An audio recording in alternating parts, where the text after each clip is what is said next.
Hello ladies and gentlemen, Paul here. I bet you're already wondering as to why you're here. Where the hell have I been?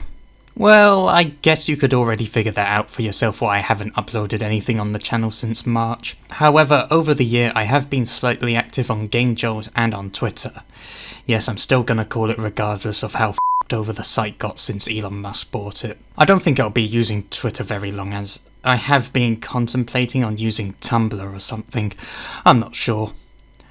So, if you're wondering about After Hours at Raichu's, well, let's just say that as of now the game is currently sitting in limbo. I'm not going to cancel it. The update for it is near completion, but I have not had the motivation to work on it as of late, as I have pretty much shifted focus to something else. A Sonic fan game. It's not going to be anything related to Five Nights at Sonic's or anything if anyone asks. In fact, I'm not entirely sure what the current ownership of the series goes to anymore, given what happened to Smiler Furcifer, which I'm not going to go into detail about if you already know, it's just too damn obvious. But anyway, I mentioned something about a Sonic fan game in one of the posts for AHAR. That's what I'm gonna abbreviate. And if you're wondering what it is, I'll tell you. Initially, when I was making the project, which went under the name of Project Mark III as a placeholder title, I was thinking about it being a game with original levels and such until I realised, what if I remade, or rather demade, Sonic Advance in the style of the 8-bit titles on the Master System and Game Gear? I'm sure some people would be interested now that I've said it. The only problem is I'm having trouble deciding what game engine to use.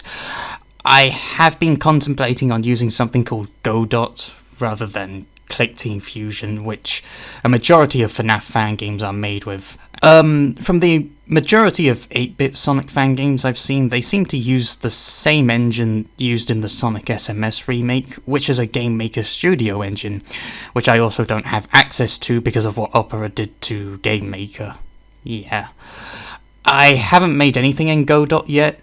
I am currently still in the stages of making the music and the graphics for the game, which I'll be more than happy to share, and I am going to try and learn its programming language, but if there is anyone out there who's had experience with Godot, please feel free to lend a hand. I guess I could try and learn something from any of you.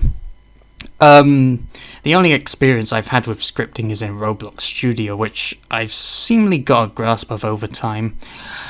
I did find another visual-based scripting engine like ClickTeam that was called GDevelop, but I decided not to use it because while it claims it's free and open source, it's actually not. You need to get a subscription to disable one of its features, which is to remove the watermark or the logo that appears when you start the game, which to me is false advertising.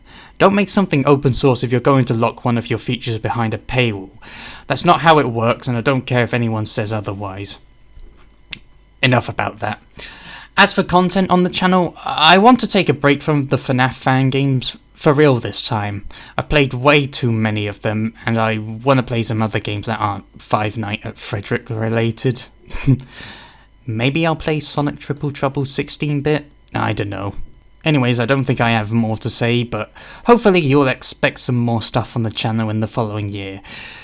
If not, then disregard what I said. So, yeah. Thank you all for listening. I wish you all a Merry Christmas, Happy Holidays, a Happy New Year, and I'll see you all in the next one. Take care. Peace out.